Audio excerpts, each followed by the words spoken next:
Welcome again. This is Pilar with Pure Gold. I'm here with Raymond Joyce, and we're here at Roche Farm and Garden, surrounded by beautiful plants. This is a eucalyptus, and it is one, again, the fragrance that you get from it. A lot of people will cut it for dried arrangements as well. Vapor rub. Right, that's right, you get that smell.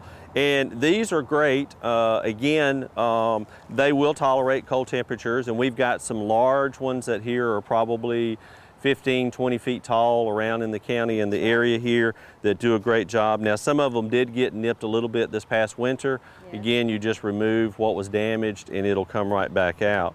Some people will refer it to as a money plant, but actually that's a different type of plant with it, but full sun location, and again, give it room to grow. And sometimes you will see the round leaves on it, and as it gets older, you will actually see a different type of leaf come on it as well. I was going to ask you that. I've seen in my neighborhood some people with like long leaves. Right. And I've seen some with the round leaves. Right. This is because it's young? Well, this is young, right, and you'll actually see those older leaves, come out that way, and you'll see it. Some people will cut those out. Some people will just leave them in there. And again, those leaves, like that eucalyptus, that's what the little koala bears eat in Australia, and things, but that's where you'll see it. We're also doing some research with eucalyptus as far as a fiber material that we could use, as a wood product here. Also, people will use eucalyptus mulch. They'll take the trees and grind it up, and there is some thinking that eucalyptus mulch will actually keep the insects away that way as well. Also, you're gonna laugh at me, but that's the mulch I was buying because I don't like roaches. Right. And I thought that buying eucalyptus mulch is going to keep all kinds of insects away. Right. All right. I'm seeing another plant here that I just love. Okay. Is it this one right here? Yes, the Gardenia. Gardenia, yep. Yep. I love the smell. Let me take out the, Smell. I love it. Right. And the Gardenia is a great plant. Again, full sun. The other thing, you can see all these new buds coming on here as well. There is a dwarf version of it that grows kind of close to the ground, and then you have these that grow up tall as well. Yeah. Full sun, and again, this particular one, there's a different selection. This one is from the Southern Living plant collection. A lot of Southern Living, you've got several different lines of plants that people have selected, and they put them in these collections, and you'll see them at your garden centers and all around, and you'll see this particular one, and again, they may have a different name on them or something like that, but you'll see them. This particular one is called Jubilation. It says that blooms all summer. Right, it blooms all summer off and on, and it'll get about 3 to 4 feet tall. Based on this. Now again, we talked earlier about the winter that we had.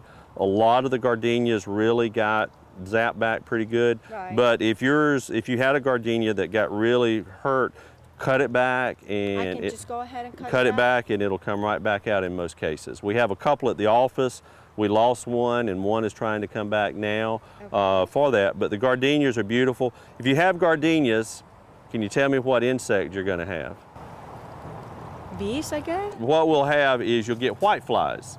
Yes. White flies are real bad, and we talked off camera earlier about seeing your crepe myrtle have that dark material that gets on there we call sooty mold, and on gardenias they will get the same thing, and that's caused by the white flies feeding on the bottom of the leaf. If you grow a gardenia, you're going to have white flies, so be prepared to get an insecticide that you can put on it that will keep the white flies down. Okay. A systemic insecticide, there's many different brands out there. Imidacloprid is the active ingredient, but there's many of them that you can put on here, and generally you can get a version that will last the whole season. All right. And that will prevent your leaves from turning black. Another thing with gardenias, if you start noticing the leaves turn orange, that's a little weed that's got in here, if they'll start turning orange, that's a flag saying, I need some fertilizer. Oh, Yeah. okay. So if you see your gardenias But turn not on, if it's in the fall. not in the fall. Well, you right, but it needs some. It'll need some fertilizer with that, and azalea, camellia fertilizer, something like that works real well. Works for the Right. camellias. Right. Azaleas. Azaleas, camellias, even the gardenias will tolerate some of that as well. Or you can use a regular 10-10-10, but I like for gardenias, azaleas, and camellias to use the azalea camellia fertilizer where it's good. Okay. Another flower that smells real nice is the jasmine. Right. But I do have a jasmine, but it takes over everything. Mm-hmm. I mean, over my trees, over everything. Right. If I cut a little bit of the places that I don't want that, am I going to kill the plant? Oh, no, you won't hurt the plant. When I lived in Statesboro, I had that over my mailbox, and I would have to go out periodically and trim it so the mailman could put the mail in the box. Yeah, because it would cover I over. have this swing, and it went over the swing. That's fine. Now it's all over the swing. Right. And I didn't know if I just kind of trim it, I was going to kill it. Right. Oh, no. Just go in there and trim it as you need to do to keep it in bounds and keep it from getting over everything. Over everything. Right. Now, to trim a plant or a tree or a bush, what time of the day is the best time of the day to do that? There's not really any specific time to prune like that. Just prune it whenever you're out there. You know, there are seasons depending on the time of the year to prune. You know, certain plants like azaleas, you don't want to prune them in the fall or winter. You want to prune them now in the spring. Your plants that bloom in the summer, typically we wait until the fall to prune them. But as far as any time of the day, so it's just doesn't matter if I prune them at 9 in the morning or 12 noon. No, or doesn't matter at all. The sun is out or if it's cloudy, it doesn't matter. Doesn't matter. I always thought that I had to wait until the sun is down. Oh, no, you can prune any time like that. And again, the only thing with the sun, the heat in the summer is just with you. It won't hurt the plant. Won't hurt the plant or anything. It will hurt my skin. Skin, right. Again, and that's that's a good topic as well, is if people out and about working in their garden and their landscape around, make sure you wear a hat, wide brim hat. I mean, I don't have one on today, but I do wear wide brim hats. Sunscreen, long sleeve shirts. You can protect yourself because the skin cancer can show up later in life with you or early in life, depending for that. So, and if you're out in the sun all the time, I would recommend you go to a dermatologist or to your general practitioner and get it checked out to make sure there's nothing going on with it, because you can develop the skin cancer very easily, and a lot of times it's more of an accumulation of time out there as well. That's right. So make sure, wear long sleeve shirts. If you have bad problems with mosquitoes, wear light colored clothing. They don't like they really like dark color clothing better. I noticed that. Yeah, you wear light color clothing, you know, they won't be around as bad as well for that. But if you, again, sunscreen, use bug repellent as needed, you know, for that as well. All right, so for pruning, it doesn't matter what time of the day. For watering, it does matter? Yeah, for watering, you always want to water between, particularly if you have an irrigation system or if you have a vegetable garden, water between 9 a.m. water at 9 p.m. at night and cut it off about 9 a.m. in the morning. 9 at night to 9 in the morning is the ideal window.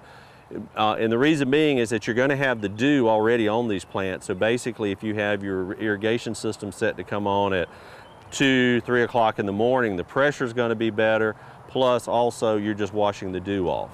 And you know, usually by 9 o'clock, 10 o'clock, the sun has already evaporated the dew, and you're basically washing it off. Now, with your containers, if you have containers, again, water in the morning is good. If you can't do that, again, just try to keep the water off the foliage as best you can. In the evening. But if I arrive home at 12 noon or 1 p.m., it's very sunny, it's hot, and I look at my pots and I see the plant is kind of needs water, am I gonna really damage my plant by go ahead and water? Well, and again, one of the things about plants is that, particularly in containers or in the yard as well, they will, if they wilt during the afternoon and then they perk back up the next morning, then they've got enough water. Now, hydrangeas is an example of that. Yes, Hydrangeas will wilt in the afternoon from the heat, the air temperature, but then in the morning they'll perk back up. Right. If they perk back up, then they don't need any water. They're fine, right. But now if you come home, I would not come home in the middle of the day with the heat of the sun and come out here with a cold water hose or, a container. And you will I wouldn't do that. I would wait until the afternoon after it cools off a little bit, right. Right. But you know, many people, in Georgia, or basically all over the United States, and I guess gardeners, we tend to kill more plants with overwatering than underwatering. Underwater. Right, Oh, right. That's a nice. Because both of them look the same. Both will wilt. Too much water will wilt. Too Right, little that's water true will too. wilt. And you know, again, you've just got to know the plant, how much water it wants to take, and actually, you know, the location and things like that. All right. We're gonna take a short break. We have more tips from Raymond Joyce.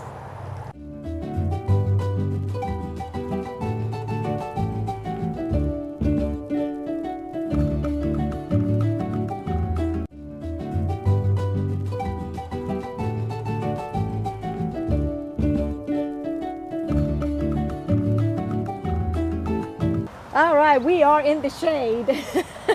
You're right at home. I'm right at home. Let's talk about the plants that we can have in a home that there is a lot of shade. Oh, okay. Well, in this area here, you've got, let's step back a little bit, we've got, these are some ferns here that do great in the shade. These are, again, what we call autumn ferns. Again, they kind of get this bronzing look to them, and then they'll get green on there as well that you'll see. And these are great for the shade plants as well. If you've got like a tree or something that you can't get anything to grow, grass or anything, you may consider going in and getting some of the ferns in there like that. Works good as well. Those are these type of ferns that will die in the winter and then come back? Yes, these are perennial. These will die back. You know, with the first freezing cold, they'll die back and go from there for that. Let me ask you a question to our viewers here. Do you know what that is on the back of the leaf of the ferns? I know what that is. What's that? The new babies. Well, the You're right. I mean, not the babies, but the seeds. Seeds. This is the spores, right, or seeds. This is it. A lot of times people will call and say, I've got these bugs on the back of my ferns. Yeah, those are the seeds. Those are, right. These are little capsules, and notice how they're all in a line, and insects don't really put them in a line that way per se. That's right. But these are, you'll see these are the reproductive time of the ferns and the spores, and that way we get new seeds, we get new plants that way that you'll see with that. New babies, that works good too. A great plant too is hosta. Yeah. The hosta are great plants for the shade. They will grow here in our area again. Come back right, again and again. Right. Let me step back and grab one. Also, you'll see it. You get different sizes and colors and all. You can get ones that are dwarf. You can also get ones that have real big leaves like that. These are great. Now, anytime we're growing things in the shade, we have to worry about slugs and snails, you know, eating the plant. Yes. So make sure that you don't overwater these. So you have to get an extra something for the snails? Right, Because I slugs do and have snails, right. have You that. can, one of the things is cut back on the watering, and basically you change their environment and they'll go somewhere else or die with that. But these are great. Now, one bad thing about them is deer do like them, so you have to be careful if you have deer around, they will come up and munch on these as well. But these are great. They have a bloom. Will come up, we'll have a little bloom, light color, light blue flowers that you'll see there. But the great thing about them is all the variegation like this one, the lime color like this as well that you see. These are great for, and just create a bed of them for that. And they do great in shade. Right here in the back is also the same. Right, this is, again, you notice here, green. the darker green, the leaves are thinner, you know, with it. And again, it's a nice plant to have there in there. And it's the same family. Same hostas, same. They're just different, what we call selections or cultivars. They're different. The cultivar name we were discussing, with English, the English language is real difficult to learn. Oh, yes. But one of the things about plants is that they all have a Latin name. With that, and the great thing about the Latin names for the plants, you can go anywhere in the world. We could go to your home country, That's right. and I'll say I want a rhododendron, or I want a hosta, Bougainvillea. a bougainvillea, bougainvillea, as we say in the South. But it will be the same name no matter where you are. Everybody will Right. know what a bougainvillea is. Right, and some people will have common names, or what we call local names. Your mother may have called it this thing, this Right. plant by this name. Right. My mother may have called it by that different name. But as far as using Latin, so again, read the tags. Do Yeah. some research. There's books available that you can look up the Latin names and the information about, and also the extension office as well can help you with Can that help too. with that. Is right, yeah. All right. Now this is a rhododendron. This is actually, again, we're kind of right. Many people have been successful in the county growing rhododendrons, but this is a plant that has to have complete shade. It has to be somewhere almost in the woods. This is more of a North Georgia plant that My you'll house, see. then. Your house would be perfect. Many of the viewers probably know about your house. But with this, woods. you need to have, it likes cool soils, shady areas, lots of organic matter. We grow these in the Atlanta area of the state, Athens, you'll see them. Yes. Here, I have seen people use them in their yard, but they're planted on the north side of the house in the shade where it's real cool, and they've been somewhat successful with them. But that's a unique plant you might want to try and see if you can get it to grow from there. And we have a huge, beautiful tree here, giving us the shade Right. that we need. Right, and again, I get the question about when is the best time to plant trees, and really planting shrubbery trees, best time is in the fall when it's not as hot and the roots will continue to grow.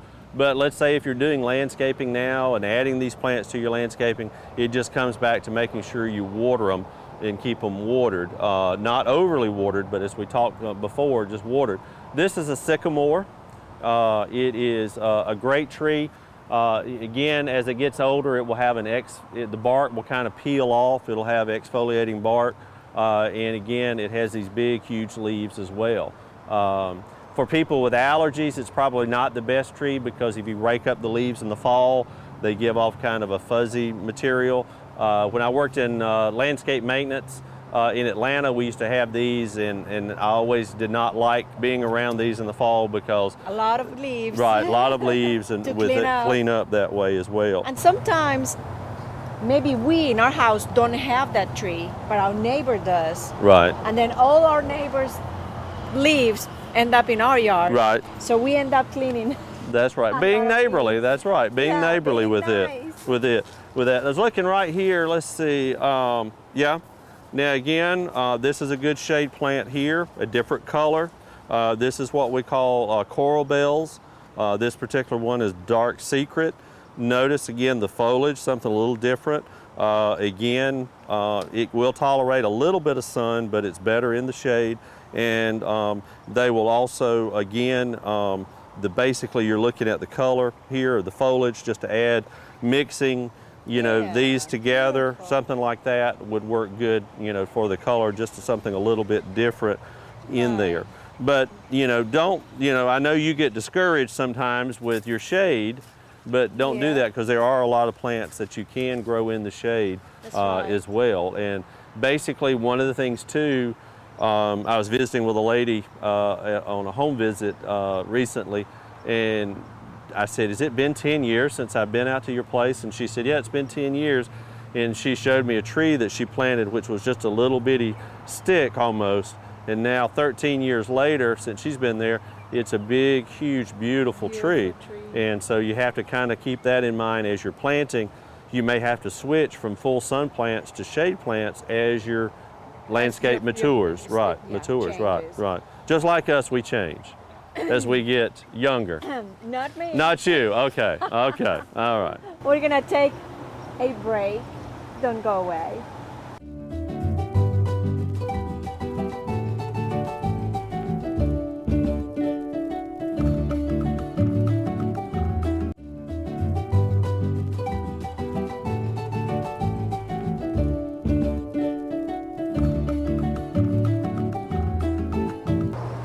we are, vegetable garden, a dream for me. Okay, what do we have here? Well, I see that we have tomatoes. Right, we've got tomatoes, we've got peppers, we've got squash blooming over here, we've got eggplant, all of these in here in different ones. Again, this is a raised bed, and this is where we're at today. Oh, we're at Roche and Farm and Garden. That's right, and they have put together a beautiful little small garden.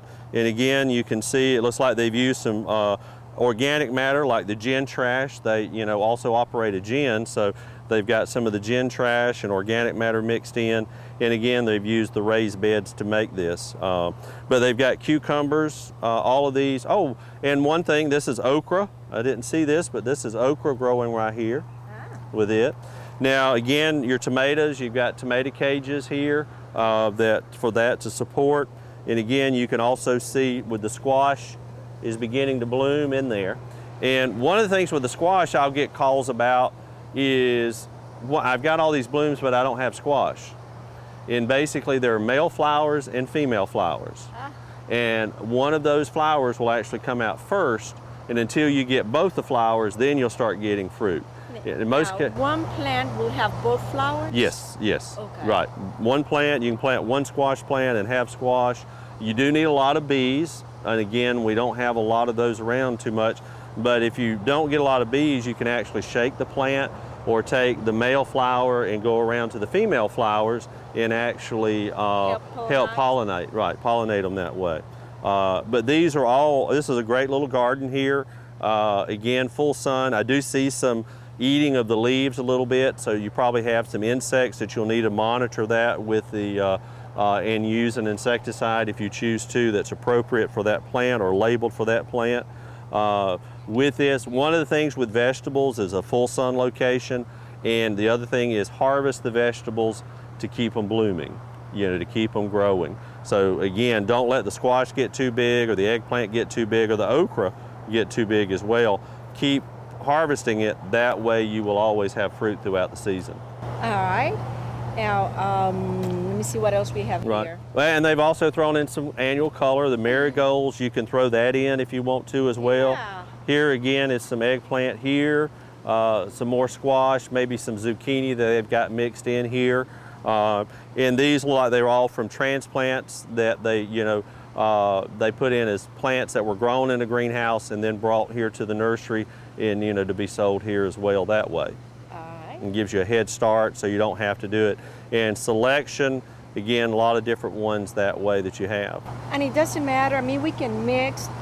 It doesn't matter, it's not like tomatoes cannot grow next to squash or you can just plant. You can mix them. It doesn't matter? Right, and now one thing like this, for example, here, we've got tomatoes over here and we've got squash over there. Next year, we might want to put the eggplant over where the squash were, or we might want to put the tomatoes where it was. You want to rotate where the families are. Like you don't want to plant tomatoes after tomatoes after tomatoes in the same place. You want to rotate around in your garden spot. Okay. And many people may see this and say, well, I don't have this much property to do or space. You can grow them in the container. Even containers, 5-gallon buckets, those type things like that. Just make sure they've got good drainage on them. Okay. Works good. But a great little garden that you can have, in your backyard that you can do as well, like this here. Here we are, Roche and Farm and Garden, and they have plant bundles here. Right. Where we can just transfer to a nice place in our home. Right. Well, right, and exactly, just like we looked outside beforehand, these are plant bundles. Again, they're not in the container. They were probably grown in a container based on the root system from the garden center or from the greenhouse that they were grown in, but they're just bundled together. Many people like to buy the bundles rather than buy the individual containers.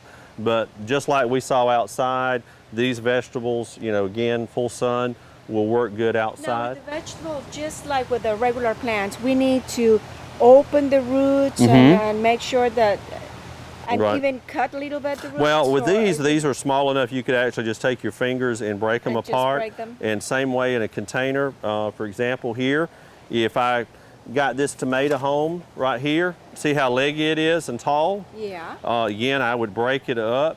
The other thing, the neat thing about a tomato is I can take and pinch all these leaves off of it.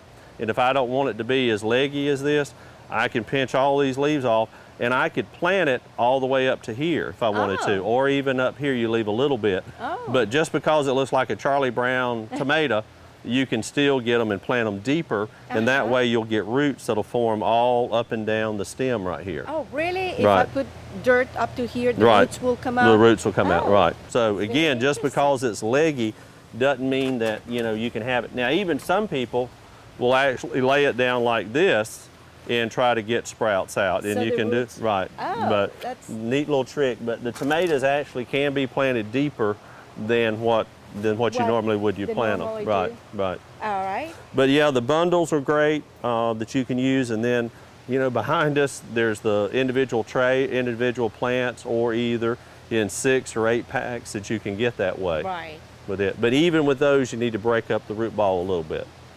What would be your advice to someone, you know, to have a nice vegetable garden? Well, the first thing to do is to soil test the area. Pick an area that's bright, sunny location, has a water source so that you can water. And again, soil test the soil beforehand. You can come by the extension office over on Telfair Street, 1511A Telfair Street, get a soil test bag, and the instructions cost $6 to do the test. And that way we can tell you what lime and what fertilizer you need. And also you can incorporate organic matter. And also if you're not familiar with plants, come by the extension office. We've got free publications for you that are available. And also check here at a garden center nursery here locally, also a lot of their advice as well. But the other thing is look for books, and the books are to make sure that you look for books that are designed for the South, because our growing conditions here are totally different from up north. Right. Raymond, but check with the extension office or with the local garden center farm supply dealer. Check with Raymond Joyce. Thank you so much. You're welcome. You've been very helpful, and thank you also to Roche and Farm and Garden. This is just wonderful to be here, and keep watching, because we're gonna keep bringing information about your plants. And thank you so much for watching. Thank you again. You're welcome.